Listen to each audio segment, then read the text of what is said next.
Today we're going to do a short lesson on color theory. My poor little red here is completely dried out, but that's okay. When you're working with watercolor, it's never truly dead. Just add water and it comes back to life, so we will be just fine. But to start our color theory, we need three main colors: red, blue,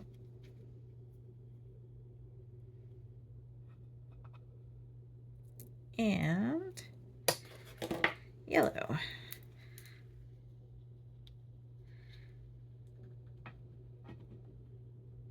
We're going to use just a little bit of each. Those are what we call primary colors. I have a fancy color wheel, but we've got red, blue, yellow. And this is all something we've probably learned in grade school at some point, or if you are already in grade school. Red, blue, yellow. You can't make these colors, but you can make every color with these colors. Black is the absorption of all color, and white is the reflection of all color. So whenever you add, say, blue and yellow, you get your green. So that's a secondary color. When you add red and blue, you get purple, secondary color. Red, yellow, orange, secondary color. And then you can go even further into it and say you add a little bit more blue to your violet, you get a bluer violet, or you're more of a blue purple. Say you got your orange, you add a little more red to your orange, you get a red orange. These are called tertiary colors. That's a hard word for me to say, and I have to say it a lot. I usually just call it turkey colors, but it's tertiary. I'm going to keep practicing. So now that we've got those basics down, let's talk about how to use those colors. Now back to my poor little dried out red that has left some beautiful little crumbs all over my paper. We're just going to add some water, bring it back to life. It'll be fine. Okay. So we're going to make a little square of red right up top.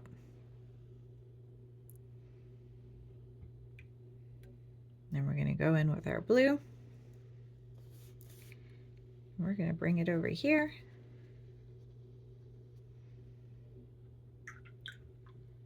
And then we're going to go in and, make a mess. But that's not a problem. We are going to keep rinsing it out with a little extra water. And then, once we've got plenty of water on there, we're just going to pick up that extra red that fell in there. Now we've got our yellow. And we're going to bring it over here.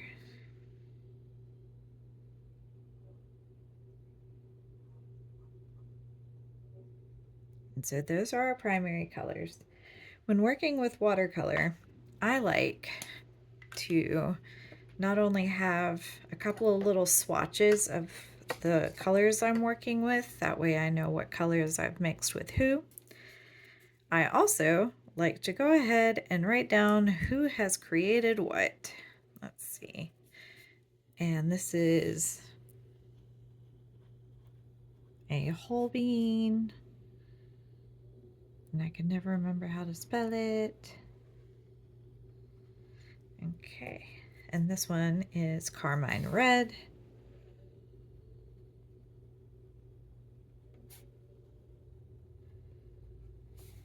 And then we had the American Journey Yellow.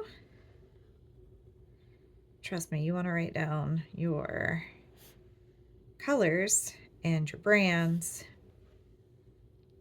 on your swatches, because not every brand makes the exact same color recipe. And so sometimes if you go to mix something, you may think you're going to get a, say we used the carmine red, but we used maybe this nickel titanate with the Daniel Smith. This one has a more pale undertone, and so that's going to turn your color peachy instead of orange because it has a pale undertone, which is why we do the swatches. And so we've got a fancy name for that one. And then we also use the American Journey.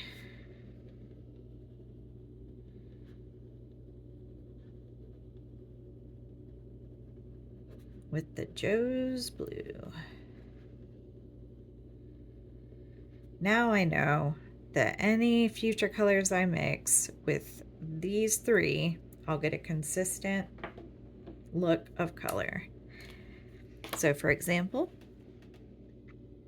we're gonna mix a little bit of red right here, a little blue right here, and we've got the perfect purple. Now you can mix onto your palette before mixing it on paper.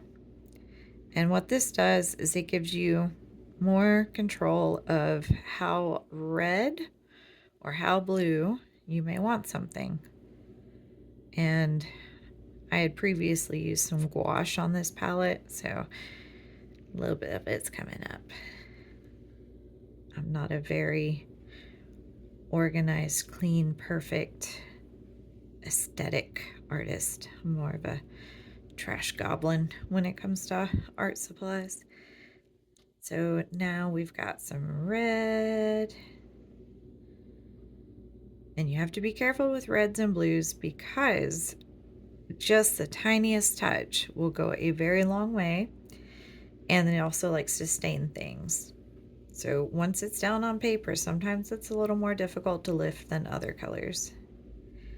Now we've got a nice orange.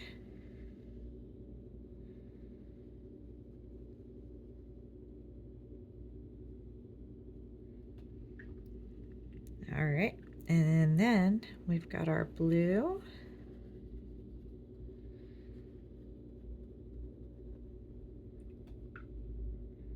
And we mix some yellow. And now we've got a nice green. So what I did over here is more of a tertiary situation than just coming up with a secondary, because I added more blue to get more of a blue outcome with my purple. So that would be the third out of your color, when it's sitting beside each other. And then we've got color families. So you've got your purples and blues and reds that kind of sit together. And then we've got our warm colors that sit together, which are our reds and yellows, some overlap. But cutting this down the middle, you get a cool and you get a warm. And what that means is when you think about fire versus ice, that's cold versus hot colors, warm colors. And so if you add a warm color to a cool color, it'll help create a shadow. So if I am making, almost made a mess there. If I am making a plant, I'm going to mix some color first. So I've got a nice green for a pretty plant.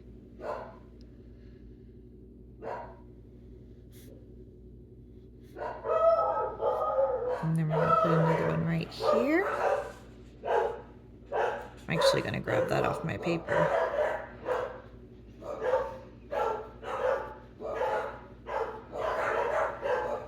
There we go. Okay, so here's our plant. It is mostly a cool tone because it's got the blues and the greens. Now, when I go to add maybe just the tiniest touch of red, Now add it underneath here. That was a little too much red. Trying to make a shadow. This is also a complementary color. So red and green sit across from each other on the color wheel. And they look great sitting side by side. But if you overmix them, you will start to get a muddy color.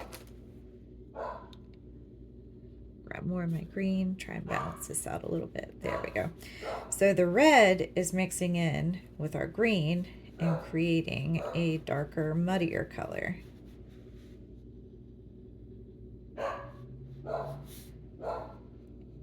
Now, while that kind of dulls down the plant, that was the goal, is to create almost a shadow.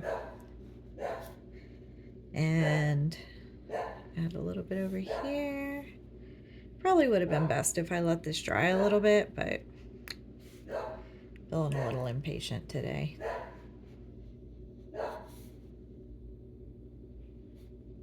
So we're gonna move this down here.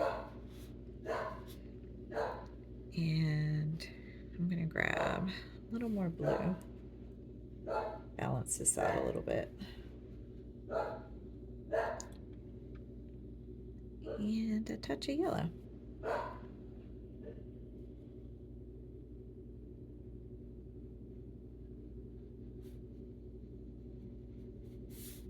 And now some of that green has been toned down. So instead of adding a black to your colors to create a shadow, use their opposite or their complementary color, and that will create a more natural shadow, and it will also help tone down things. So if I'm working with a yellow,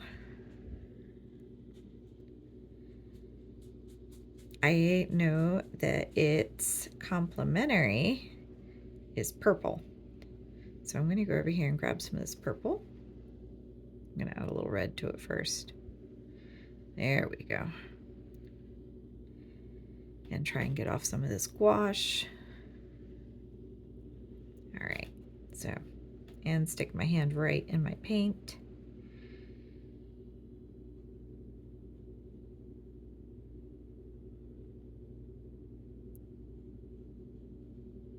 So now we've got kind of a softer, toned down version of what would make a really great shadow if you're working, especially with daffodils, yellow flowers in general, or yellow fabrics if you're working on folds. I paint a lot of folds and I rarely use black. I don't usually keep it in my palette because I rely on using color theory. So while it's a lot to take in and a lot to study, it comes in handy because, say you've got a limited palette and you're trying to figure out, how far can you get that palette to go. As long as you've got red, blue, and yellow, you are set. But you've got to keep an eye out on the different brands because not everyone makes the exact same recipe for their stuff. So let's go back to that yellow I was talking about. This one's also dry, and usually I'd grab my pocket knife and cut it open, but for the sake of what we are doing right now, let's just wet it. So this yellow is a very pale yellow. In fact, it's called nickel titanate. I don't know exactly what that means. All I know is it's a very, very pale yellow. Now let's go mix it with some red. And remember, red goes a very long way. So you just need the smallest touch of red. And that's what these big wells are for, is for you to kind of, get to the right consistency that you're looking for before committing to putting it on paper. All right, so now instead of having orange, we have peach. So you have to kind of keep an eye out for which ones we're using. This has almost a cool undertone to it. It's very close to being a cool undertone, which is why it's brought it down to a peach.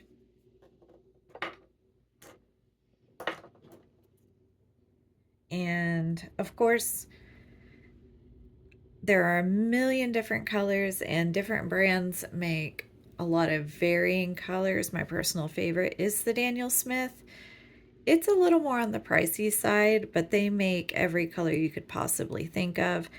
And also, when you are working on a piece, I recommend mixing all of your colors. Even if they've made the perfect color for you to use in your piece, mixing your own colors on your palette will make your piece look more cohesive and make things look a little more natural instead of, just grabbing random colors and throwing them on there. I know that when I mix this green and this purple together, I'm going to get a very nice toned down version of purple that turns into this very natural looking tree bark. So it, like I said, it makes it so that things look a little bit more cohesive.